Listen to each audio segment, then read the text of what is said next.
Olá pessoal, Rogério Belpino mais uma vez aqui com mais um episódio do podcast História de Curitiba, com o Rogério Belpino, né? Faz tempo que eu não apareço por aqui, muita gente me cobrando, já tem alguns meses desde a publicação do último episódio desse podcast. Muita gente me perguntando, Rogério, cadê o podcast? Você não vai fazer mais nenhum episódio? Meu Deus do céu, o que aconteceu? Olha, gostaria muito de ter produzido muito mais, porque tem muito assunto. Olha, tem coisa aqui para eu ficar anos falando com vocês, se me deixarem, né? Mas outros projetos, né? Enfim, eu sou só um. Tive que lidar com outras situações também. O Instagram, que é onde eu concentro a maior parte da minha produção, né? @RogérioBelpino, para quem não conhece, é ali onde eu falo da história de Curitiba por vários modos, né? Nos Reels que eu produzo, vídeos muito bem produzidos que vocês não encontram em nenhum outro lugar, né? Nos Stories eu converso muito com a minha audiência de assuntos diversos. Agora comecei a fazer lives também. Enfim, né? Ali é onde concentro a maior parte da produção e isso já dá uma trabalheira danada, né? Além de aulas passeio que eu realizo pelo Centro Histórico de Curitiba, né? O curso presencial de História de Curitiba que eu vou dar agora no mês de novembro e início de dezembro no Instituto do Bem Comum, o IBC. Então ainda estão com as vagas abertas. Também o curso online de História de Curitiba. Eu elaborei um microcurso, por assim dizer, História de Curitiba em 40 minutos, né? Onde você pode ter ali em 3 pequenas aulas um panorama geral de alguns aspectos, evidentemente, né? Não dá para se contar tudo, mas em alguns aspectos a história de Curitiba nos séculos 17, 18 e 19. Eu paro até no 19 ali, para você ter uma ideia geral, né, sobre o que foi a nossa cidade nesse período. Isso é um curso que eu incluo, né, junto às minhas aulas passeio presenciais, né, para que quem participar se tornem verdadeiros alunos meus, né, possam ter algo mais imersivo mesmo na nossa história. Tudo nessa linguagem minha, de um jeito trivial que eu faço aqui. Enfim, né? Meu jabá todo feito aí, mas é interessante até como uma justificativa para vocês entenderem por que eu não fiz ainda os episódios aqui, né? Mas agora eu estou com novos projetos, logo eu falo mais sobre eles, né? Coisa que vai ser muito legal, vocês vão gostar bastante, tem gente me pedindo também. E enquanto isso, vamos produzindo mais episódios aqui e hoje eu quero falar sem enrolação, sem continuar aí nessa lenga-lenga, né? Vamos falar sobre o tema que eu quero tratar com vocês hoje aqui. Vamos lá. Ruínas de São Francisco. Sobre elas que nós vamos falar hoje aqui no podcast. Essas ruínas que estão localizadas ali na Praça João Cândido. Muita gente não conhece, inclusive, a praça com esse nome, né? Elas estão ali desde o início do século XIX, né? Portanto, ela tem uma antiguidade, mas eu sempre vejo as pessoas, no seu imaginário, atribuírem uma datação às ruínas muito maior do que de fato a idade dela, né? Tem gente que imagina as ruínas, sei lá, ainda do século XVII, XVI, até antes ainda da fundação da Vila de Nossa Senhora da Luz e dos Pinhais, né? Talvez por causa desse aspecto envelhecido dela, né? Como o próprio nome diz, né? São ruínas que nos remetem muito a esse imaginário que nós temos das ruínas do Império Romano, por exemplo, né, que nós vemos pessoalmente ou pelos filmes, livros, etc. Eu acho que isso dá muito essa aura de algo envelhecido e cheio de histórias, de lendas, inclusive. E de fato é um lugar assim, é isso que nós vamos ver um pouco aqui, né? É uma história fantástica, vamos discorrer sobre alguns aspectos dela. Olha, tem uma obra de referência que eu tomo como estudo desde quando ela foi lançada, lá em 2004, que é um livro escrito pela pesquisadora e amiga Vera Regina Biscaia Viana Batista, que tem o título de Ruínas de São Francisco, 2 séculos de História e Mito, né? Muitas das informações que eu vou falar para vocês aqui, eu retiro dessa fantástica obra dela e que recomendo, né? A pesquisa é muito válida a partir deste documento muito bem embasado, né? Uma dica, tem um exemplar para empréstimo, para consulta local também na Biblioteca Pública do Paraná, hein? Bom, já vale ressaltar desde o início que as ruínas de São Francisco, elas não são ruínas de algo que foi construído, finalizado, e que depois foi desmanchado ou que o tempo foi deteriorando. Sim, lógico, há uma certa deterioração, né, da sua estrutura, do tempo, mas essas ruínas, elas são, na verdade, ruínas de algo que não terminou de ser construído, né, que seria a igreja de São Francisco de Paula, né, que teve como local de destino, né, local de construção estabelecido ali o Alto do São Francisco. E a Vera Regina Biscaia, em sua obra, ela começa de uma maneira magistral e poética, e eu peço licença para vocês para ler esse trecho inicial, onde ela comenta, né, o que era o lugar, esse morro do Alto São Francisco, onde se escolheu para a construção da igreja. Ela diz o seguinte: Curitiba, 1799. O local escolhido para a construção da igreja de São Francisco de Paula ficava numa elevação a noroeste do povoado. Ali, a amplidão do horizonte enlevava o espírito. A proximidade do céu, as cores do crepúsculo, o cintilar das primeiras estrelas na hora do ângelus, parecia um convite à contemplação e à prece.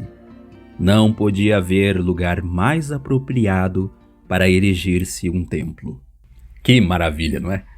Mas, olha só, a construção da igreja, ela se deu por vontade de um português, nascido na região de Braga, norte de Portugal, chamado Manuel Gonçalves Guimarães. Ele era um coronel que tinha a sua fazenda, a Fazenda Santa Cruz, na região entre Ponta Grossa e Palmeira. E ele tinha grande importância na região e também aqui em Curitiba tinha propriedades de residência e também bastante influência na sociedade da época. O bispo de São Paulo, que era Dom Mateus de Abreu Pereira, lá em 1798, ele vinha para Curitiba para fazer, enfim, seu trabalho relacionado à administração da igreja aqui no local que, enfim, estava com uma situação bastante insustentável até, e eu já falo mais a respeito disso. Nessa viagem, ele para, né, na fazenda Santa Cruz, do coronel Manuel Gonçalves Guimarães, e é hospedado ali, muito bem recebido. Ele faz, inclusive, a bênção, né, do altar da capela de Nossa Senhora do Parto, que ficava dentro da fazenda do coronel. Vale ressaltar, e já dá para ver aqui, que o coronel era bastante devoto, muito católico em suas práticas, né, e tinha todo um apreço por isso, né? Aproveitando a visita do bispo de São Paulo, né, lembrando que Curitiba era parte da comarca de São Paulo na época, né, portanto o seu bispo regia também administrativamente os assuntos religiosos e eclesiásticos daqui da vila, né. O coronel solicita ao bispo a construção de uma igreja, né, dedicada ao seu santo de devoção, que era São Francisco de Paula, né? A intenção era que ele mesmo, com seus recursos próprios, fizesse a construção dessa igreja aqui em Curitiba. E o bispo, já bastante impressionado pela sua hospitalidade, pela sua devoção, concede isso a ele. Era comum, naquela época, se construir igrejas começando pela Capela Mor, onde se finalizava ela, ou seja, aquela região onde fica o presbitério da igreja, o altar e tudo mais, né? Onde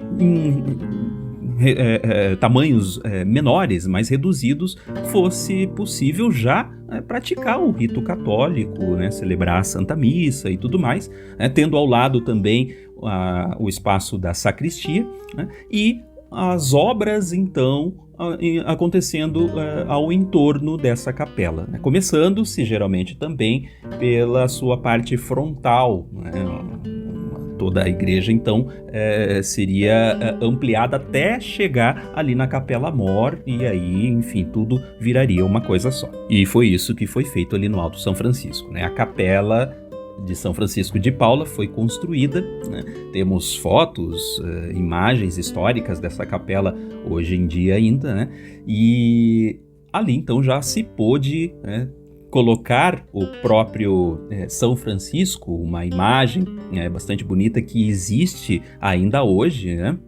Não vou discorrer muito sobre ela aqui para não ficar muito longo, mas ela existe, é uma imagem histórica que no século XIX atendia muito os fiéis ali na capela e tinha bastante a fama de trazer chuva à cidade em períodos né, de estiagem grande, né? A capela ficou pronta em 1809. Nesse período já estava sendo amplamente utilizada por seus fiéis. Mas aqui em Curitiba nós já tínhamos alguns problemas relacionados à Igreja Católica, né? Mais no que diz respeito principalmente à situação de conservação estrutural dessas igrejas, né?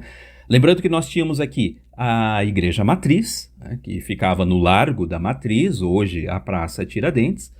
Tínhamos também a Igreja da Ordem Terceira de São Francisco das Chagas, que existe até hoje, a Igreja da Ordem, né, e também a Igreja de Nossa Senhora do Rosário dos Pretos de São Benedito, a Igreja do Rosário, também existente até hoje ali na Praça Garibaldi, né.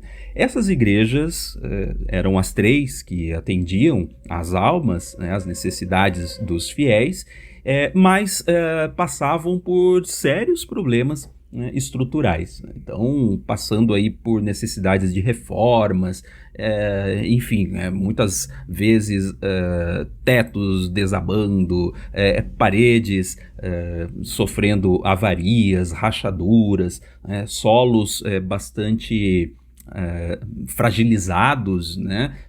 Enfim, que faziam essas estruturas ruírem com frequência e tendo essa necessidade sempre de reparos e, portanto, de recursos para isso, né? Muitos moradores de Curitiba eram contrários até à construção da igreja de São Francisco de Paula, por considerar até uma afronta à Nossa Senhora da Luz dos Pinhais, a padroeira da vila, e que era e é ainda hoje entronada na sua igreja matriz, né? Querendo dizer isso, que a igreja principal, passando por sérias necessidades estruturais e mais uma igreja sendo construída e recursos todos sendo destinados a essa construção, não fazia muito sentido, né? Outros já diziam também que isso tinha mais relação a questões políticas mesmo da época, né? Enfim, de qualquer maneira, a capela foi construída, o coronel Manuel Gonçalves Guimarães pôs a sua ideia em prática e ela funcionou ali durante todo o século XIX no Alto São Francisco. A capela ficava exatamente onde hoje é construído o Belvedere, aquela construção amarela bem no meio da Praça João Cândido, que daqui a pouco eu conto para vocês um pouquinho mais sobre o que é esse lugar, né? E na frente da capela ficava então toda essa parte das obras da construção da igreja, né? Então, se a gente vê hoje as ruínas que são parte dessa construção inacabada, nós vemos ali a porta de entrada, né, estruturas que seriam talvez as torres, sineiras, enfim, né, toda uma estrutura que daria forma à grandiosa igreja de São Francisco de Paula, que seria construída ali. Acontece que a Igreja Católica aqui em Curitiba, passando por esse momento de necessidades maiores de conservação das suas igrejas, e com a igreja, a capela de São Francisco de Paula funcionando normalmente, também exigindo recursos, né, tendo necessidades para que ela funcionasse, soma-se a essa situação, né, a morte do coronel Manuel Gonçalves Guimarães, ele que era o principal administrador das obras ali da construção da igreja no Alto São Francisco, né, acaba falecendo no ano de 1815, e então essas obras começam a ficar estagnadas, paralisadas, né, com dificuldades de se seguir à frente. Houve um fator bastante marcante na paralisação da construção da Igreja de São Francisco de Paula, que foi a necessidade da reforma da Igreja Matriz ali na Praça Tiradentes, né? Essa reforma se deu com a construção de corredores laterais na igreja e também a ereção de 2 torres, que serviriam até como sustentação das paredes já bastante fragilizadas da antiga arquitetura, né? Isso foi feito então mais ou menos ali em 1857, né? E de onde retiraram pedras para essa reforma? Justamente da construção da Igreja de São Francisco de Paula, né? Retiraram as pedras que já estavam por ali, né? Houve um período anterior, em 1851, que a Câmara de Vereadores solicitou que se deixassem ali no Alto São Francisco 400 carradas de pedras, como eram chamadas na época, né, para a construção de um cemitério também naquele lugar, né? Enfim, fato que acabou não se concretizando, né? O cemitério ele existiu, né? Mas não tão oficialmente assim dizendo, né? E essas pedras que ficaram ali, muitas delas foram usadas nessa reforma da Igreja Matriz, né? Então, olha só, né? As obras já não iam para frente e as pedras que ali já existiam para essas obras, elas ainda foram tiradas para outras questões, não só da Igreja Matriz, mas também da cidade que tinha outras necessidades. Nesse cemitério existente ali ao lado da Capela de São Francisco de Paula, né, que tinha-se a intenção de ser oficializado, fato que não se deu, ele tinha muito a característica de receber as almas dos supliciados, de hereges, de não batizados, de pagãos, né? Ou seja, era um cemitério à parte, né, que, como não tinha também essa oficialidade presente nele, né, ficavam então essas almas um tanto perdidas, por assim dizer. Aliás, algumas ossadas já foram encontradas ali naquela região do antigo cemitério, né? Até mais recentemente, olha só, uma curiosidade bem interessante, agora em 2017, né, quando o Belvedere estava passando por um processo de restauração, ele, nas suas obras, né, os profissionais da obra encontraram mais ou menos 40 centímetros de profundidade, nem tão fundo assim, né, uma ossada ali, né, que, enfim, os arqueólogos do Museu Paranaense e outros profissionais todos que foram chamados constataram que pertencia a algum corpo sepultado ali nesse período da antiga capela. Como eu já disse antes, os devotos de São Francisco de Paula sempre subiam o Alto São Francisco para irem até a capela praticar as suas devoções, né? Isso se deu durante o século XIX todo, né? Até no início do século XX, né, com a capela já bastante deteriorada também, né, o prefeito Cândido de Abreu, na época, mais precisamente em 1914, 1915, faz uma permuta com a mitra da Arquidiocese de Curitiba, concedendo à mitra, né, um espaço que ficava, um terreno que ficava na esquina da Saldanha Marinho com a Rua Desembargador Mota. Ali, então, eles poderiam construir definitivamente a sua igreja de São Francisco de Paula, né? O fato que se deu e a igreja está lá, toda imponente até hoje. No lugar da antiga capela, o prefeito Cândido de Abreu mandou demolir a estrutura para construção no local do Belvedere, que serviu lá em 1915, 16, como um mirante, né? Teve outras funções posteriores, hoje ele funciona ali também, e nos mostra muito do que foi a nossa Curitiba no início do século XX também, por meio da sua belíssima arquitetura em estilo Art Nouveau. Por algum motivo, as ruínas de São Francisco não foram removidas dali. Houve-se até na prefeitura de Curitiba, no final do século XIX, alguma menção relacionada a isso, mas que não se deu cabo, né? Graças a Deus, ficou pra gente toda essa estrutura que nos remete a essa história, que nos dá uma paisagem belíssima, né? Muitos dizem que ela não teria sido demolida por causa de lendas que permeiam a região, por causa até mesmo da vontade do próprio São Francisco de Paula, que quis que assim se ficasse, né? Enfim, essas lendas, essas histórias que permeiam ali, né, são bastante vastas e creio que um episódio à parte para tratar disso seria bastante interessante, né? Por hora, fica por aqui essa história para a gente entender, né, com vários detalhes, inclusive, né, como a igreja de São Francisco de Paula começou a ser construída, né? Não deu fim, não pelo menos naquele lugar, mas deixou para a gente essa memória, né, de um tempo que se foi e que nos remete à Curitiba do século XVIII e XIX.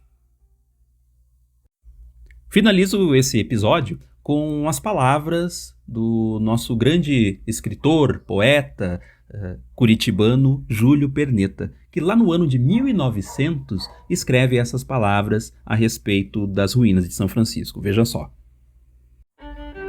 Quantas vezes por essas tardes de crepúsculos e de sonhos, tardes sugestionantes de tudo quanto amamos e perdemos, não me vou só, como um exilado da ventura, ao alto do São Francisco, sentar-me naqueles velhos escombros, onde cada pedra é uma saudade que fala, é o espectro do passado que se ergue desolado e triste.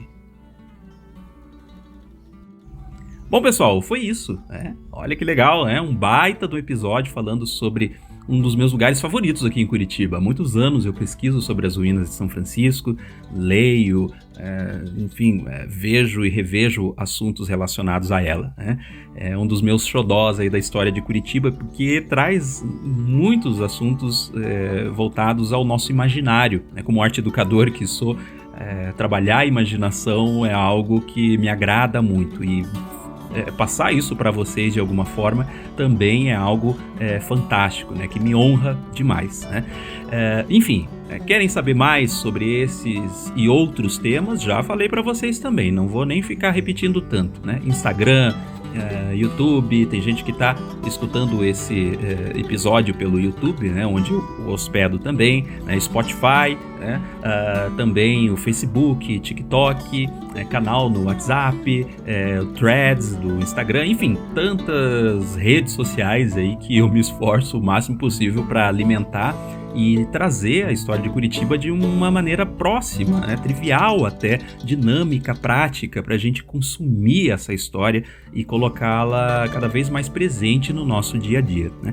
E lógico, presencialmente, né, nas minhas aulas passeio, cursos presenciais, como eu já falei para vocês aí no início também, né?